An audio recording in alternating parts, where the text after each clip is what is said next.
কামলার মনে 900 টাকা, ধানের মনে দিতে 700 টাকা। এইভাবে হইলে কৃষক কিভাবে বাঁচবে? বাবা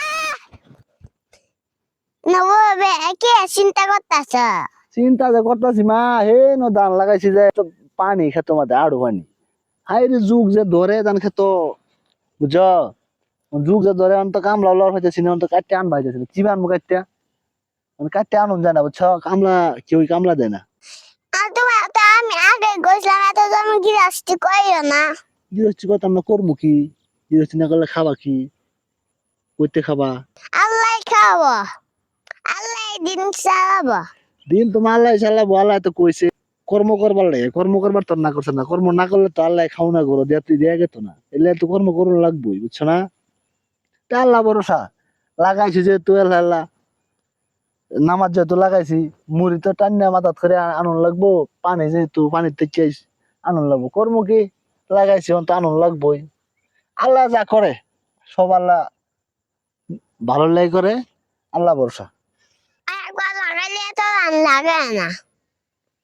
আচ্ছা মা, তুমি যখন কইছো আরেকবার লাগাইলে লাগাইতাম না যাও, আল্লাহ ভরসা, আল্লাহ যা করছে হন যেটি করছি এটি বাদ আনি, কষ্ট মষ্ট করে আনি, নালে খামু কি?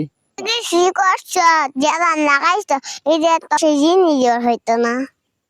মানুষের ঋণ তো দিন লাগবোই মা, কি করুন যাবো, মানুষের টাইম না খাইছি, ঋণ টিন দিয়া টিয়া যা থাহে তাই নেয়া, তাই লইয়া সন্তুষ্ট থাউন লাগবো, এছাড়া আর কি করা? আল্লাহ যা করে আল্লাহ ভরসা। গৃহস্থী আসলে করুন যেত না, গৃহস্থী করে ভাত খাওয়ানোর দিন শেষ, যা বোঝা যাইতেছে। যেটা কিনবার যাবো ওটার দামই অনেক অনেক বেশি, বিক্রি করার গেলেই দাম নাই। ধান অনাই হুনি 700 টাকা মন, কামলার দাম 900 টাকা, এরপরে ধান বাইরেতে লাগবো টাকা, বাজারে নিলে 700 টাকা মন, তাই খরচা মরচা সব ইতি করে হেরে আসলে গৃহস্থ কিছুই থাকে না, গৃহস্থী করার আসলেই বর্তমানে খুব বোকামি হইতেছে। তারপরেও আমরা কৃষক মানুষ, কৃষি কাজ করে খাই, কি করবো? গৃহস্থী তো করুন লাগবোই, একটু একটু করে করি, বললে চলিয়া সংসারটা চলে আর কি। আল্লাহ ভরসা, আল্লাহ যা করে ভালোর জন্যই করে।